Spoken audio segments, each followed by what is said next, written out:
Welcome to McPlum, simple solutions served daily. You start by powering the Beats Flex off and visually inspecting seams and cable joints so you know where stress occurred. Once done, remove magnetic tips and check the USB-C port with a flashlight. Debris or bent pins explain many failures. Use a small screwdriver and spudger to gently open clips. Apply even pressure to avoid cracking the plastic. Make sure to work on a clean surface and keep screws organized so reassembly is straightforward. Once the shell is open, identify the flex cable, battery, and connector points. You need to know whether the issue is power, audio, or pairing.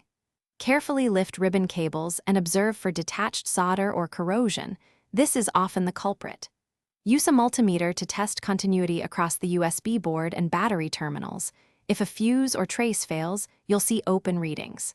If a tiny component is burnt, plan to replace the board or perform microsolder. You now perform the repair. Reflow cold solder joints or transplant a replacement flex cable, taking care to heat only the small pads. Excessive heat damages components.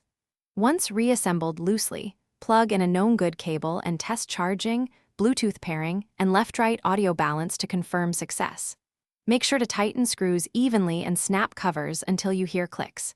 If anything still fails, try a factory reset and a different charger before concluding the board needs professional replacement. Thanks for watching. Stay juicy and subscribe.